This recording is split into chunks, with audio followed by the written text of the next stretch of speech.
Good afternoon. This is Sean Golding with Golding and Golding, here to provide an update on a case that's recently made news because it is currently up at the Supreme Court on matters involving the FBAR foreign bank and financial account reporting, which is not that common, right? And it's on the issue of non-willfulness and penalty violations in the Fifth Circuit case of Bittner, which we will get into here, since the case has had some back and forth over the years. But let's start with the basics as usual. The FBAR is foreign bank and financial account reporting. It's not an IRS form. It's a FinCEN form, Financial Crimes Enforcement Network. It's filed electronically.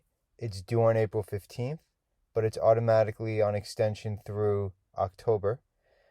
Even though people think of FBAR and bank accounts, it actually involves a lot more than that.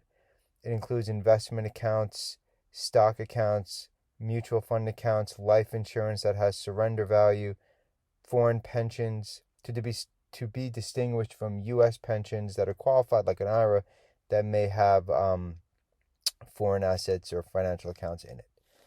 So the FBAR violation, right? Willfulness, 50% penalty on the maximum value, that's been around for a while. Non-willfulness is relatively new. It's only been around just right around 20 years. And the question becomes, for non-willfulness, what qualifies as a violation? When it comes to violations, it could mean different things. A violation could mean you missed filing the form, or a violation could mean you missed reporting 10 accounts that go on that form. In other words, is the penalty for the violation based on the fact that you missed a form? Or is the penalty for the violation based on the fact that maybe you missed 10 accounts because you had 10 foreign accounts that would have been reported on the form? As you could see, the disparity in the definition could be disastrous depending on your situation. Maybe you have $1 million and you have 10 accounts, and so you're looking at a $10,000 per account per year penalty up to a max. Normally the overall penalty scheme is not supposed to exceed willfulness, which would be 50%. So instead of a $60,000 penalty, you could be looking at a $500,000 penalty.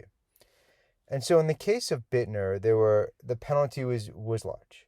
Okay. The lower court, the district court, limited the penalty to $10,000 per year, which would be $60,000. The Court of Appeals for the Fifth Circuit, Louisiana, Texas, Mississippi, reversed and said, no, you can get penalized per account per year. And so the penalty went up exponentially, right, in the seven figures for this gentleman.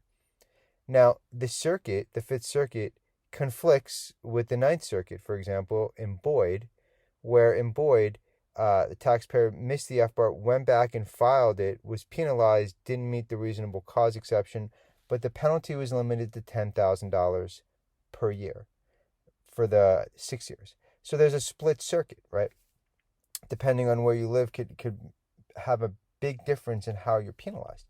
And so the Supreme Court agreed to hear the case, and so hopefully at some point in the nearest future, we should have a better understanding of how non-willful FBAR violation penalties will be enforced.